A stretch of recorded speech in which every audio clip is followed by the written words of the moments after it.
Okay, good morning. We're on page 149 in Kuntres U'Maayan. The Kitzer at the bottom of the page. The Kitzer says that what we learned yesterday, Esses Sfiros Atzilus Hemoidis Pnimium. When we talk about the 10 Sfiros of Atzilus, of the world of Atzilus, they are called and they are inner energies. Hamislapshim, the Kalim. What does it mean, Oidis Pnimium? Number one, there's two conditions. One is that they invest themselves in an abode, in a place. We call that a keli, a specific one. Masimim, that is specific and fit for the type of energy that's being given. Number two, ubayim b'ishtalshelus, and the manner in which they come into their place is in a progressive way called ishtalshelus. V'hasvira harishoina hi chochma. The first of these spheros is Chochmah, which is wisdom. Koyach Ma, Chochmah being the power, the Ma of potentiality. We don't know yet what it is. We know that there's potential here. Hashpah bo b'cheshbin, and this hashpah coming into this keli comes in an accounted way. V'fiyofen habittul, based on the amount of bittul that the keli has. And why is that? Because the bittul clear to uya lashros kedusha yisasha yisbarach. Because bittul is the suitable and proper vessel for having Hashem's holiness dwell there. And we spoke a lot about that yesterday, so we'll go on now to chapter 3, page Gimel, top of 151. The entire idea that there's din and cheshbin, there's order and accountability.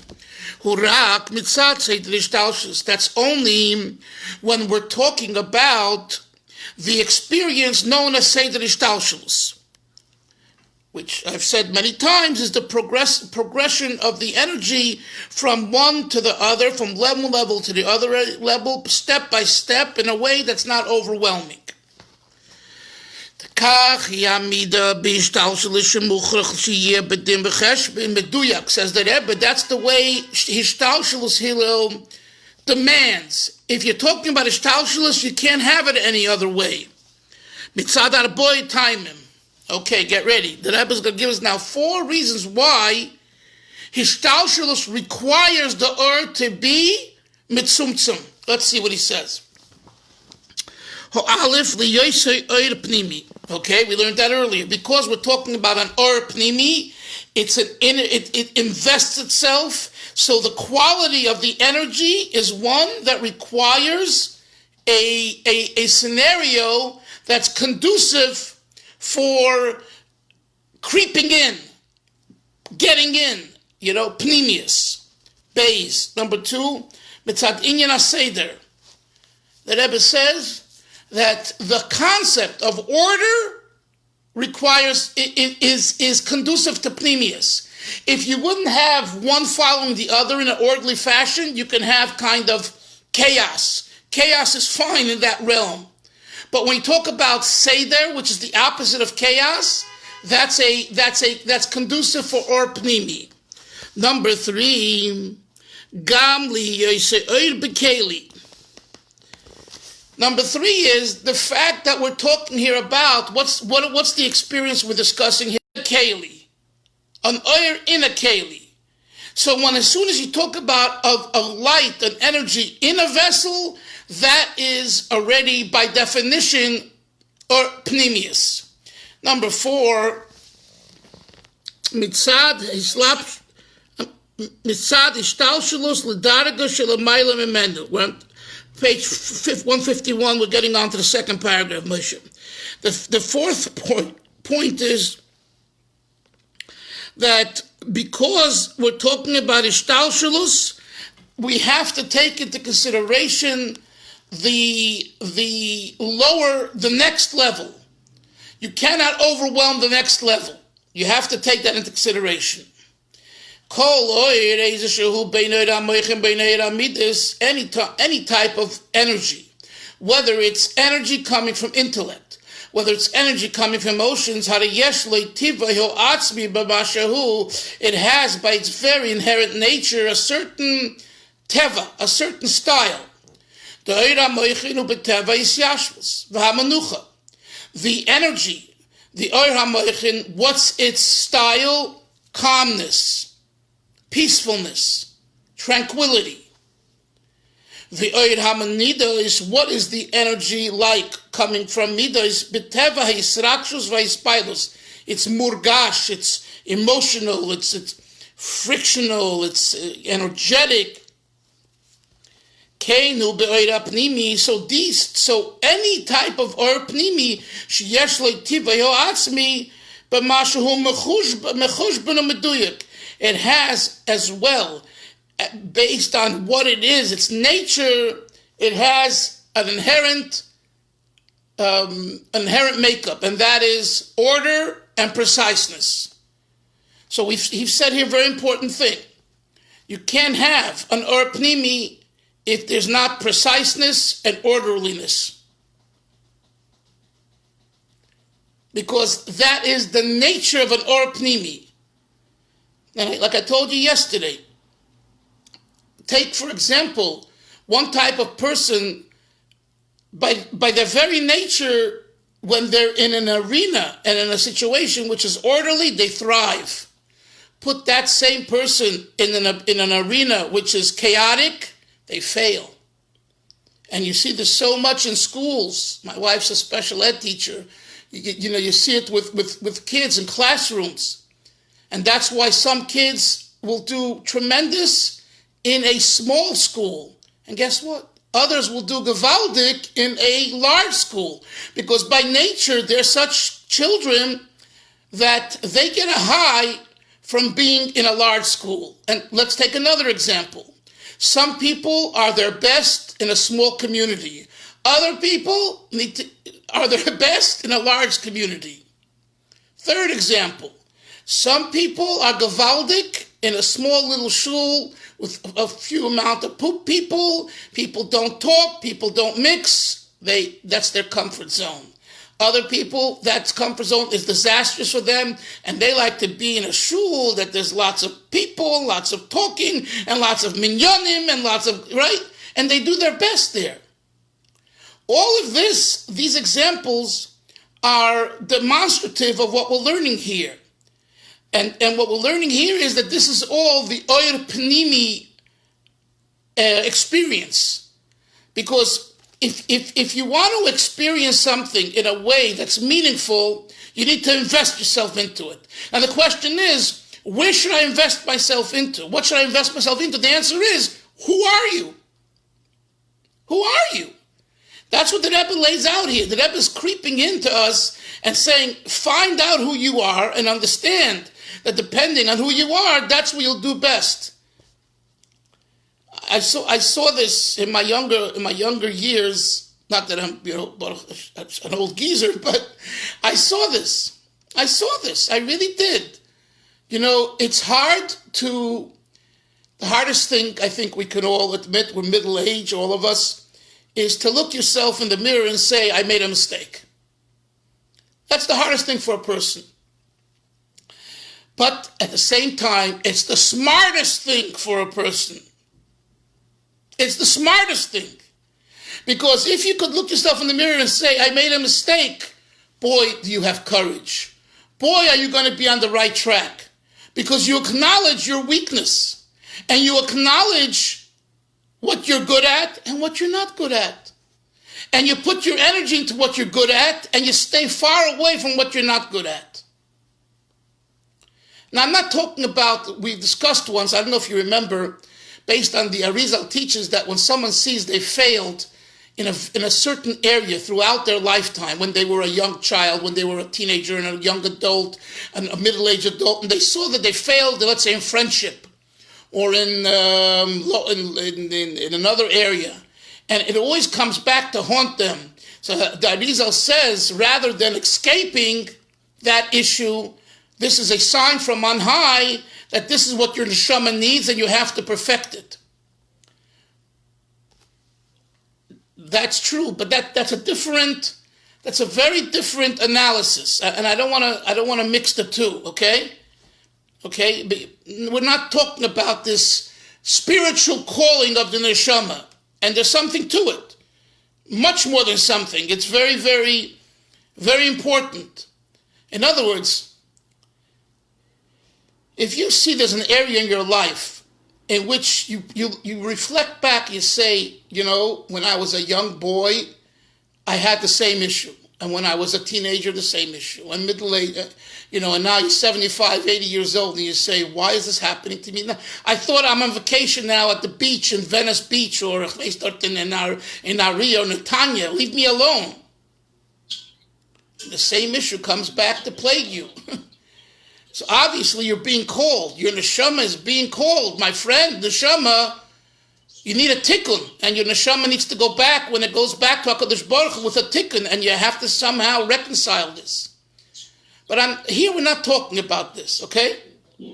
We're not talking about this. What we're talking about here is the idea that an or pnimi, Yonason, the Rashab here lays out a very important concept. That an or pnimi, he says, has four, in the first paragraph, he doesn't elaborate, but he says, there are four reasons why an or pnimi comes, in his language, bedin v'cheshbon meduyak. Okay? You'll reread that later, and again, there isn't much verbiage here. Maybe he'll elaborate soon. But I'm just focusing on the overall concept, that the or pnimi is such that it requires an assessment of self and knowing what you're good at, what you're not good at, and stay focused. Stay focused. And even if you made a mistake, right? You made a mistake, you realize you made a mistake, it's never too late. We have an entire lifetime to put our energies into what we're good at. Very, very important. Very important. Let's continue. Teva haseder hu teva cheshbin, the nature of order is the nature of accountability, v'hadiuk, b'kamos of v'echus, being particular, paying attention to quantity and quality. When we talk about energies that invest themselves in a specific place called kelim, in af gam kasher klolus hakelim asim eloiris. Although overall this keli is a fit for the energy, for the oiris, k'meichoyber hamoyach. For example, Hillel, the makeup, the composition, the physical makeup of the membrane of the brain. Shuhu b'chlaluse kli el ashros haseichel. Overall, the actual motion, the actual material of the brain is suitable to handle intellect. V'chomer hamoyach, and the actual chomer, material of the heart, shehu b'chlaluse kli, overall speaking, it is a vessel, a mishkan hamidos, to the midos. Yonason, do you not have the place? Are you lost? Okay, 151. You have the 151. It's like the third or fourth paragraph, depending. The paragraph begins v'ores hamaslapshim b'kelim. I got it. Thank you. Okay, and we're right in the middle, like 4 lines down. In middle, the fourth line. B'chol zeh, nevertheless, harei behechrich shetia medida b'oira seichel b'oifen hashraose b'moich sheberosh. Now listen to this point. The Rebbe is saying, although we've established that the or pnimi is guided by its nature, which is pnimius, orderliness, exactness, preciseness. Nevertheless, its material, its makeup, is such that it can handle either intellect, which is for the moach, and emotions for the heart. Says the Rashab, nevertheless, hari behechrich, it still requires a limitation, Moshe, medida, a measurement, a limitation of how much intellect should be invested in the vessel. In other words, what is the Rashab saying here, Hillel? You would think that since this is the inherent makeup of this style, of this particular approach, so it'll never be too much, says the Rashab. Wrong. It might be too much or too little. So in other words, although it has a preconceived reality, which is that it's an Or Pnimi, nevertheless, once the Or Pnimi decides to invest itself in a Keli, there needs to be a reassessment of how much of my intellect should go into the Keli. So you could, let's give an example, a practical example. You make up this morning, today you made up in the morning that you're going to have a meeting, or you're going to do this, or you're going to do that. And now it's 2, 3, 4 in the afternoon, and you're about to embark on what you made up this morning. You have to reassess the situation. Why? Why? Because in the morning it was bechlalut. It was an overall general statement and idea. It wasn't concretized in detail. Now, when it comes to put pen to paper or ink to the piece of art, or actually getting into your car and driving down to the Merkaz for your counseling, here you have to reassess who is my patient, where are they coming from, what am I going to say, what am I not going to say, what am I going to do. It's an entire different assessment. This is what the Rashab says. Let's see it more inside. V'chein be'inyan amidas, and the Rebbe says, so too with regarding emotions. The im loy kein, for if this weren't the case, which means that you don't have to reassess the situation when it comes to the practicality, bottom line, then the vessels, the material of the brain and the material of the heart, they wouldn't be able to tolerate the abundance of energy, and they get ruined. And he says, Rahman l'Islam. Now, what is he? What's Rahman l'Islam? God forbid. I think he's saying that if you don't assess your brain power, it can be an overwhelm, and you could flip out and crack up. There are people who are geniuses. I'm not even talking about geniuses, but if there's too much, what do they call the light, not the light switches, but the sockets that are controlled. I forget the name now. They flip on, they flip off. Yeah, the fuse. The fuse. Thank you very much. The fuse. And the same is true with emotions. I want this. I desire this. I love this. I don't know, maybe Hillel, this would be called the equivalent of a manic, the manic high and lows. Maybe. Well, certainly there are many psychological correlates to any kind of an episode, a psychotic episode, and a manic episode could be like this, or basically blowing our circuits. Right. See, this is what I would love from you, Hillel. One day you should write and present something that that we could put into practical terms. Like when we learned this in Chassidus, if we can just concretize it and make it practical for the average person on the street, that would give them a willingness to look at the text, to go back, to see. Anyway, okay. The Kamachoilim, and the Rebbe says, so this, 1 second. He doesn't stop. He looks like the Rashab touched a raw nerve. So he says, I'm going to give you some more information. As we see, in actuality, Rahman l'Islam, God forbid, with many illnesses. Mind illnesses, intellectual, mental illnesses, to put it in the vernacular. And emotional illnesses.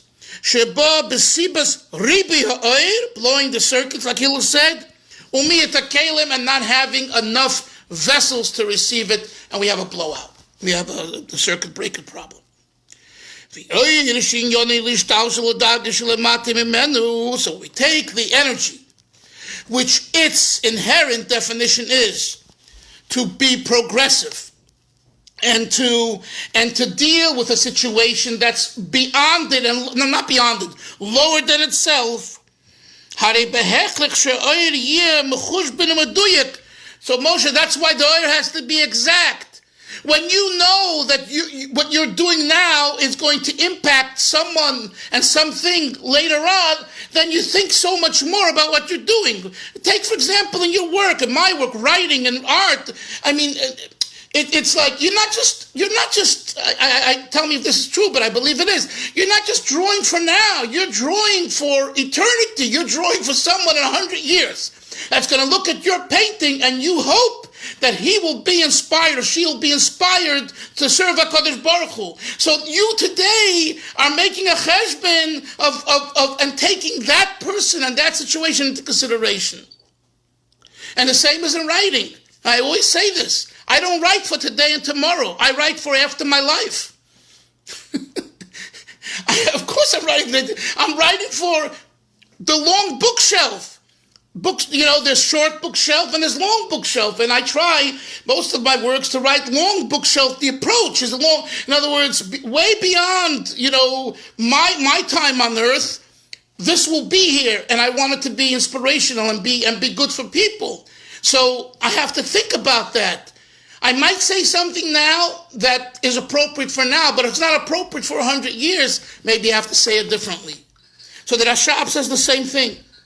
Since the or that we're talking about here, Ari, is such an energy that it by definition it impacts what's lower than it, something that's going to be less. In other words, our children and grandchildren and great-grandchildren, usually, according to Chazal and even the way of the world, there's it gets a little less and less and less. Okay, it doesn't mean bad, but different. So the or of that's given here now takes that into consideration. The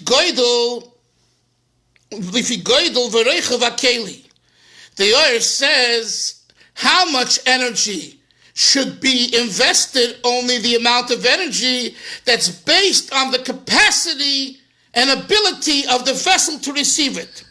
The lulay zois, the last line on the page of 151. If not for this, not only would the vessel not receive the light, 153 on top, more so, it's going to, like we said, it's going to destroy the vessel, it's going to blow the circuit. As we see in actuality. When a rabbi, when a teacher gives over information of intelligence, intellect, information to his student, if he overwhelms the vessel, the receptacle of the student, not only will the student not receive the energy, the information that the teacher gives him, he confuses the student. And all of a sudden, and this is true, and I know it for myself, it's so important to know what to say and know what not to say. I asked once a smart person who was from the West Side, and I met him in Yerushalayim. I asked him, he was close to Rabbi Yoel Khan, and I asked him, tell me something about Rabbi Yoel Khan, because he used to learn together. He used to have a shir in the 70s in Crown Heights, and I just was interested. So he said, I'll tell you one thing. It's not what he says that makes him so special. It's what he doesn't say. We call this the koyach ha'atzara. Hey tzadik, I think. Hey reish hey. Hatzahara. Lahatzir means to hold back. It's very hard to hold back, especially if someone is in the type to give and say and speak and give, to hold yourself back, to control your mouth. Why is that hard? But even someone who's not that type of a person, I mean, that's what it says in Pirkei Avos. Siyog l'chochma shtika. What is siyog? So we literally translated, make a fence around your mouth so you'll sound like a smart person, not like a fool. There's another taich. There's another siyog l'chochma. The fence, the category, the definition of chochma is shtika, is silence, is knowing when to be quiet. That's really when you could tell if a person is smart or a person is a smart person. The ability to not talk. There's so much we can learn from not talking. It reminds me of my friend when we came to the Amshin of a Rebbe, in the 2000 in Eretz Yisrael, and he wasn't religious at the time, and we heard that he speaks English, and so I brought him to him, and most of the time he was talking to me and I was talking to him in Yiddish or Hebrew, whatever. No, in Yiddish, I think, and no, in English, because he wanted my friend to understand. But then all of a sudden, when it came time to give a bracha, he became silent. And this was like 6:30 in the morning, and Bayat Vagan, it's quiet. It was really awesome. I'm telling you, it felt like you're in the Kodesh HaKadoshim on Yom Kippur by yourself talking to Hashem. And here we are, all three of us standing right next to each other. And he looks into my friend's face. And you understand, this person he wasn't a chassid, he wasn't a frum Jew, And his eyes are piercing into him and into me and us into them, and it's like, and my friend starts sobbing, starts crying. And after the Rebbe gave the bracha, so my friend said to him, "Thank you, Rebbe, for teaching me the power of silence."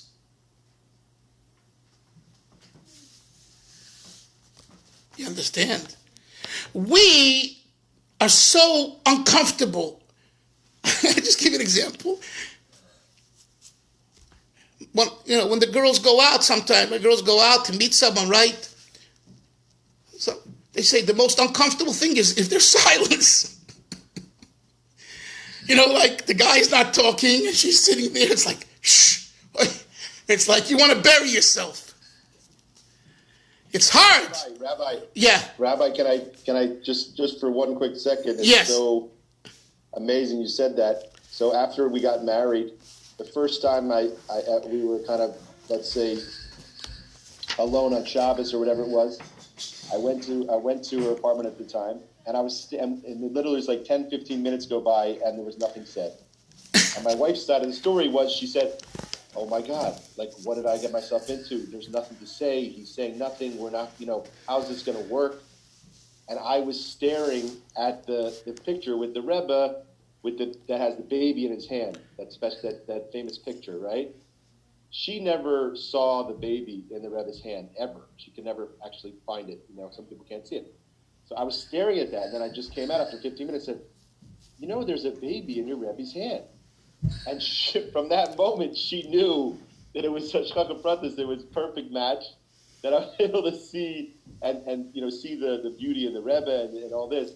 But it's really can be a very scary thing for people that don't know how to control that and understand that it's okay. Okay. It's okay to have silence. Okay. And so the Rebbe Rashab here is talking now about Oiris and Kalim, and he says a most interesting thing that what we just learned. He's saying here is, I want to find, he says here that the teacher, if the teacher doesn't assess the student and overwhelms him with information, not only would the student not know that information, it will cause a general mix-up and confusion in the teacher. And that's why I said it's so important to know what to say and what not to say. Let's continue inside first paragraph 153 in middle. In his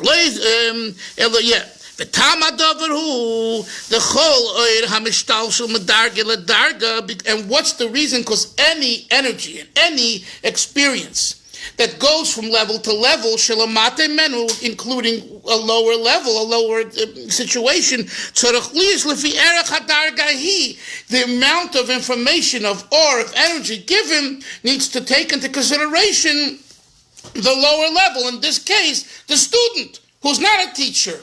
So if you want to succeed with a teacher, you have to know what to say, how to say it, and what not to say. Next paragraph.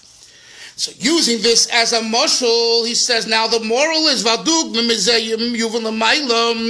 this will help us explain, this will explain to us how the same is true in spiritual realms. In the spiritual realms that are part of the Hishtalshalos. All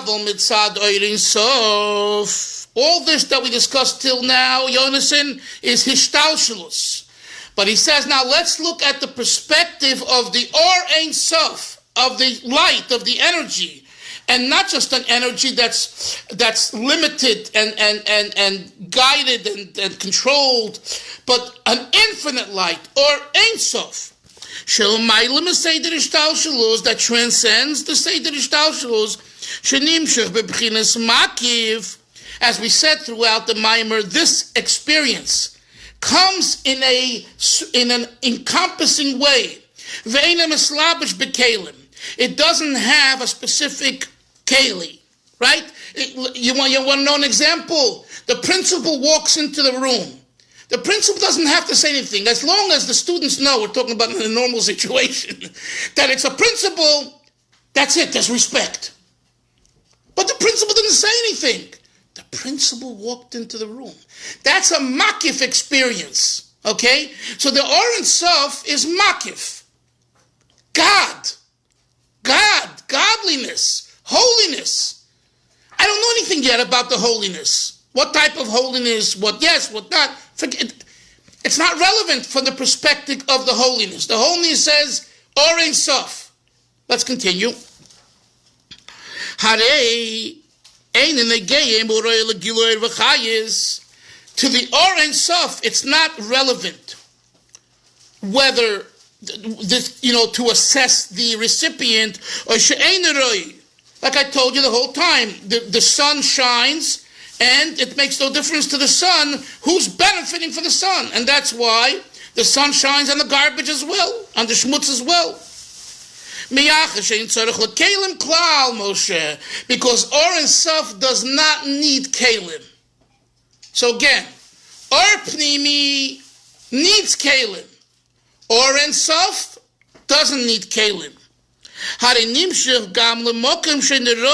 So therefore, from Or Ein Sof, there is energy given to a place that's not suitable,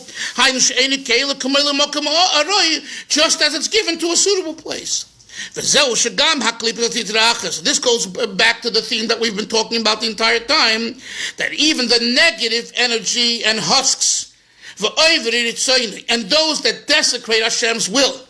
Why do bad people prosper? Right here, page 153, Kuntres U'Maayan says that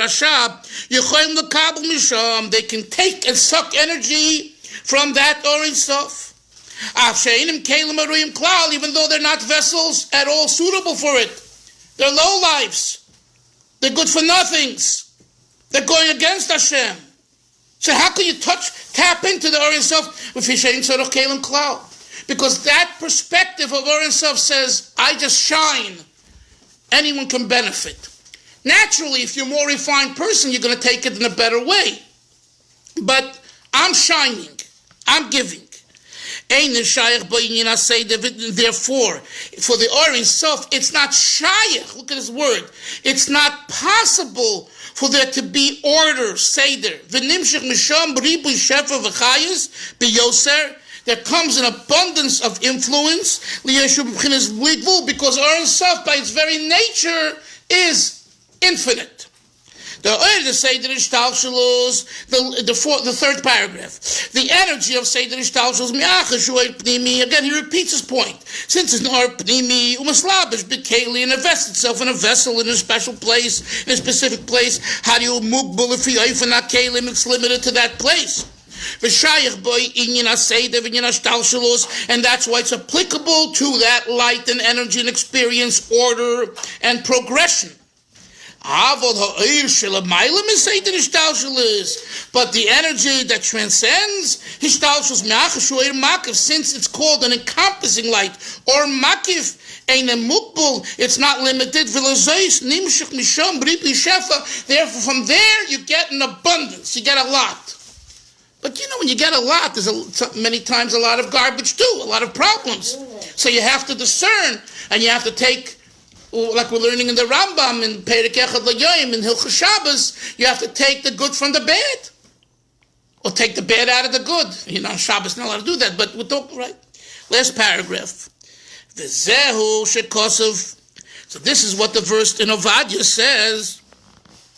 In Takbi Konesher, the prophet says, if you rise like an eagle, k'moi derech hanesher, just as an eagle, bashamayim, that's in the heaven. K'moi kain, haklipos v'tzitracha, the negative energy, makbiyim es atzmai, they rise, l'kabel mebchilas hamakif elyon, to receive from the supernal makif, because from there the energy gives without accountability. Even though these negative energies and husks and extraneous forces don't have humility, they don't have bittul, they can get there. Not only don't they have subservience and bittul, they actually go against Hashem. They desecrate the Ratzon. And from there, they get an abundance. They get a lot. No. The Rashab says it now openly. V'zehu hatam, and this is the reason, the last few words on the page.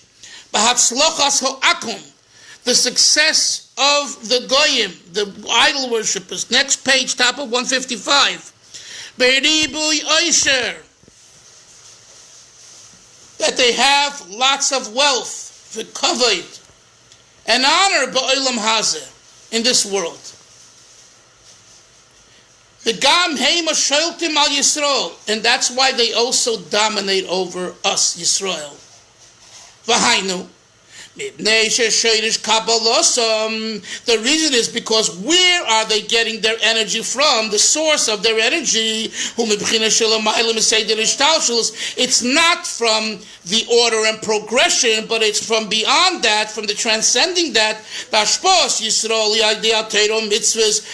hashpah comes through Torah mitzvahs, and it comes in an organized way. And Ashpo for La'akum, he milamaylam is say to the Shtalshus v'hi b'li cheshbon u'gvul. So now every one of us asks ourselves, well, which is better? Which is better? I'd rather have order and normalcy than chaos and issues. Okay? Will anyone trade wealth, success, honor, if it comes together with real problems? Your normal person will say no. No. I'd rather have less, but peacefulness. Pirkei Avos, mar b'nechosim, mar b'daiga. You have lots of properties, you have lots of anxiety and worries. Collecting the rent and paying the mortgage, and now with COVID, people are not paying the rent, and it's a big balagan. Now, so how do how much of myself do I invest into osher v'kavod, into wealth and honor? The answer, as much as it enhances HaKadosh Baruch Hu's plan to make the world a vessel for God. And if you're honest with yourself, you'll know how much. Yes, Yonason. Yonason, you want to say something? Yes. We just learned that if there's too much oil, the mechanic can't take it. Right. And now we're saying that the light is coming from the infinite one. How can they take it? Oh, no, because, good question, but the answer is, when we talk about an or pnimi, too much or will bust the vessel. When we talk about an or makiv, it doesn't have a keli, yonasin. It's all over. That's his point. It doesn't have a keli. If it had a keli, yonasin, how is it that from the or and sof the goyim get? The answer is because the or and sof is such a experience, such a or that says, I don't need a keli. I can't. A keli is antithetical to or and sof. Okay, we'll stop here, and tomorrow, Mitzvah Hashem, it's Rosh Chodesh. We'll continue, and we'll learn the Kitzur. You know, we went a little fast, but Chevra, you know, you have the English translation, and it's geschmack. I don't know. I hope you feel the same way. I get animated and I get geschwitzt from learning this. It's really gewaldig. It's really gewaldig. I thank you for giving me the opportunity. I haven't learned this in years. Sei gesund, everyone. Take care. Thank you. Have a good day. Good Chodesh to all. Good Chodesh. Bye-bye.